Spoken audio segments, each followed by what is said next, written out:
Now, what are the signs of bad colorectal health? Now, I'm Mm. going to ask you to the red flags that we need to think of, and there is the more general, which we've actually spent a lot of time on talking about diet, I think. Yeah. But what are the red flags that people need to be aware of? So bad colorectal health, lots of things can affect our gut. Red flags are if you're bleeding from the back passage, so any blood. Common things are common, hemorrhoids, but don't just put it down to hemorrhoids. So change in bowel habits. So if all of a sudden you know you're regular every day, you suddenly start going 2 or 3 times a day, or you suddenly stop going and then you suddenly have a big bout of diarrhea. So any change in your regular bowel habit is important as well.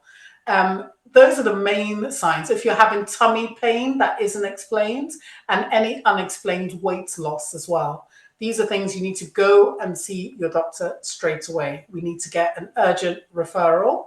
We are now doing something called a FIT test, fecal immunochemical test. So it's a test for it looking at blood in small amount of your poo sample effectively.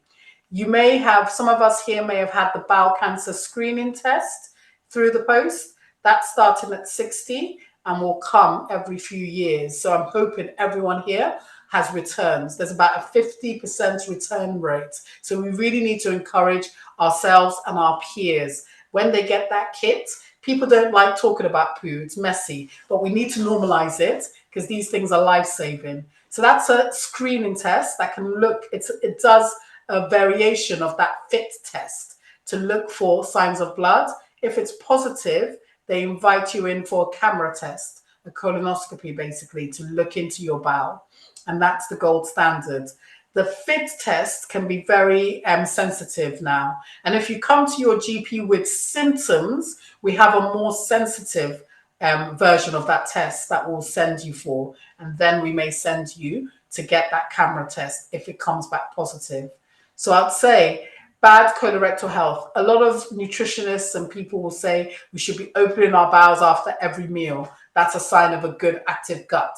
That's not the case for everyone, but I'd say constipation can cause chronic inflammation and buildup. So we should be aiming for a regular, good, easy to pass bowel movement. And that goes back to the fiber and hydration in our diets. But look out for those red flags. Please return your screening kits and encourage your friends and family to do that. And if you're having any symptoms, tummy pain that's not going away, change in bowel habit, unexplained weight loss, blood in your poo, or mucus, which is like the stuff coming out your nose, you can see it in your poo, in the toilet pan. Please come and see us, your GP, so we can then send you for further tests.